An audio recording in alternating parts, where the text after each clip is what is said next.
मित्रों नमस्कार। अभी युद्ध विराम की खबरें आने लगी हैं कि अब युद्ध विराम होने की स्थिति में है। सीज़ फायर की व्यवस्था भी इन्होंने की हुई है, लेकिन ज्योतिषीय दृष्टि से मैं आपको कुछ बड़े गंभीर बातें आपको बताना चाहता हूँ। उसके पीछे कुछ कारण हैं कि अभी पूरी दुनिया विश्व युद्ध के घेरे में चल रही है और ये विश्व युद्ध चल ही रहा है, तो ऐसे ही चलेगा। 2026 के बाद फिर ये भड़मभट शुरू होगी, तो तेज़ी से 26, 27, 28 ये बहुत भयानक युद्ध होगा और इसमें बहुत लोग मारे जाएंगे। ऐसी स्थिति पूरी पूरी बन रही है। अब पहली स्थिति तो भारत पाकिस्तान के बीच में जो ये सब कुछ घटनाक्रम हुआ, इस घटनाक्रम के लिए मैं आपके पास 2-3 वीडियो बना चुका हूँ कि एक तो पाकिस्तान में दम नहीं बची कि भारत से लड़े। तो अब इस प्रश्न ये उठता है कि ये कर कौन रहा है।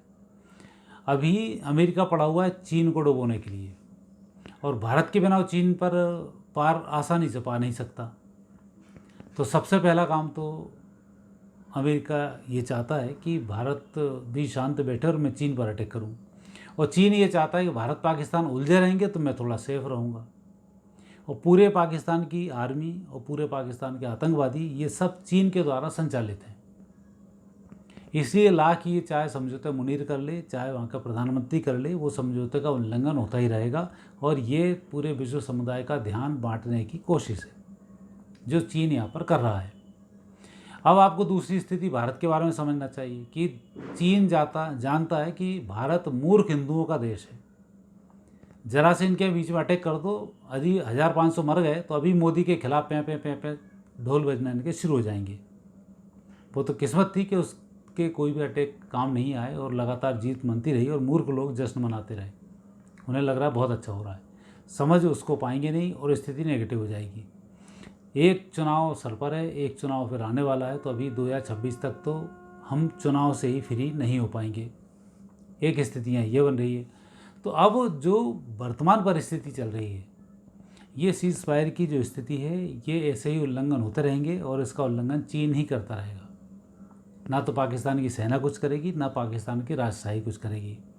और बचा कुचा कुछ टुकड़े खाने की आदत इनकी राजशाही की है और यहाँ के सेनाओं की है। तो अभी थोड़े से IMF से फिर लोन मिल गया इनको, अभी फिर उसको बंदरवाट में फिर लगे रहेंगे। और जो भी हथियार खरीदने होंगे अभी उसी पैसे से फिर अमेरिका से वापस हथियार खरीदेंगे और अपनी स्थिति मजबूत बना के रखेंगे। भारत का अमेरिका कभी भी बहुत अच्छा दोस्त नहीं रहा है। भारत चीन युद्ध में ज़रूर उसकी कुछ भूमिका रही है जो पॉजिटिव रही है, क्योंकि रूस नेगेटिव रहा वहाँ पर।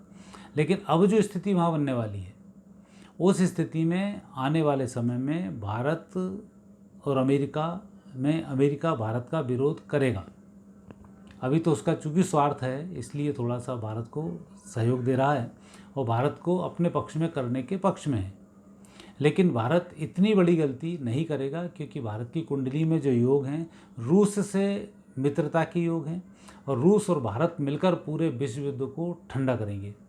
तृतीय विश्व युद्ध में यदि कोई विश्व विजेता होगा वो होगा भारत और रूस।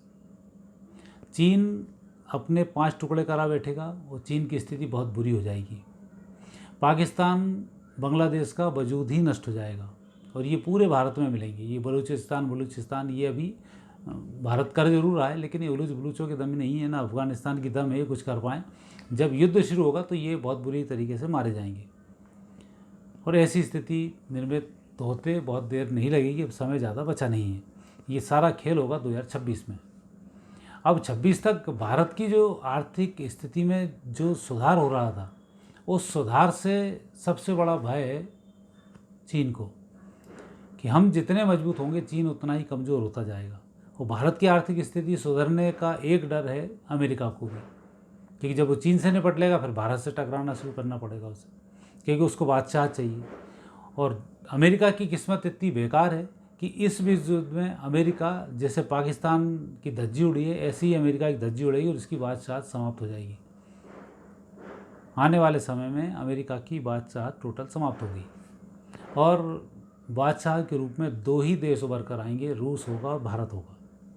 भारत अखंड भारत बन जाएगा चीन की धज्जी उड़ जाएंगी, रूस भारत का सपोर्टिंग देश बनेगा, तो जो एक अच्छी मित्रता है वो पुराने भारत और रूस के साथ बन जाएगी। अभी ये सीज़ फायर के उल्लंघन हो रहे हैं, भारतीय व्यक्तियों को पैनिक होने की आवश्यकता नहीं है। अब कई लोगों के फ़ोन आ रहे हैं, 56 इंची क्या कर रहा है, ये क्या कर रहा है। ये जो युद्ध होते हैं, इन युद्धों में 2-4 रुपये खर्च नहीं होते हैं, भारत की इकोनॉमी तबाह हो जाती है। यदि यही मोदी बोल देगा ले आओ सब 200-200 रुपये दे दो, युद्ध लड़ना है, सबके मुंह पीले हो जाएंगे, सबके मुंह में दही जम जाएगा, एक पैसा लोग देने को तैयार नहीं होंगे। जो सरकारें फ्री की बिजली, फ्री का पानी, फ्री के राशन पे चलती हो, उनसे आप क्या उम्मीद लगा सकते हो कि ऐसे लोगों की राष्ट्र के प्रति कुछ निष्ठा है। यहाँ के 70% लोग तो लूटने के मूड में ही रहते हैं। भारत में जो फ्री मिल जाए उसको लूट लो, जैसे तैसे अभी सरकार स्थिर करके इज्जत बनाई हुई है और 10 साल में भारत थोड़ा सा मजबूत हुआ है। यदि यही अटैक कांग्रेस के टाइम होता तो हमारे सबके सब मारे गए होते और कुछ नहीं होता। कड़े कड़े शब्दों में निंदा कर रहे होते सब, बहुत कड़े शब्दों में, और बड़े कड़े शब्दों में, और बड़े कड़े शब्दों में। प्रधानमंत्री बोलता मैं 1 किलो नीम खा के पूरे कड़े शब्दों में निंदा करता हूँ। ये कड़े ही कड़े चलते रहते और नतीजा होता है कि ये जो मर गए थे वो मर गए थे। जब सैनिकों के सर काट लेगा और ये वोट बैंक को देखते रहे कांग्रेसी, अब इनसे क्या उम्मीद आप लगाओगे। वो कांग्रेस भी कोई गलत नहीं करती, उन्हें पता है ये लड़ना शुरू कर देंगे तो ये हमारे खिलाफ चले जाएंगे। जवाहरलाल नेहरू भी यही काम करता था कि वो वोट बैंक इकट्ठा ना हो पाए, इसके लिए सारी व्यवस्थाएं वहाँ पर की गई और ये स्थिति अभी यहाँ हो रही। अब आने वाले समय में एक अगला जो चरण आएगा भारत के अंदर, अब चीन उपद्रव फैलाने की पोजीशन पे आएगा। सीज़ फायर अभी जो युद्ध की स्थिति बनी थी वो भगवान की कृपा से भारत के पक्ष में बनी थी कि जिस तरह से भारत ने पाकिस्तान को ठोंका है, तो यहाँ जो जिहादी पल रहे थे उनके मुंह में दही जम गया है। अब वो 1 साल के लिए उनका मुंह बंद हो गया और 1 साल बाद विश्व युद्ध जब शुरू होगा तब फिर जो जहाँ भिड़ेगा वो वहीं मार दिया जाएगा। आने वाले समय में इतना घातक युद्ध होगा तो वहाँ नियम वियम फिर कुछ देखे नहीं जाएंगे। तो अभी हम नियम से चल रहे हैं, सरकारें नियम से चल रही हैं और सरकार अभी देश की स्थिति को भी मजबूत बनाए हुए, खुद की स्थिति को भी मजबूत बनाए हुए, और सब कुछ ठीक चल रहा है। लेकिन जरा भी युद्ध 6-8 महीने खिंचा तो जो 10 साल की तरक्की है वो सब धराशायी होने लग जाएगी।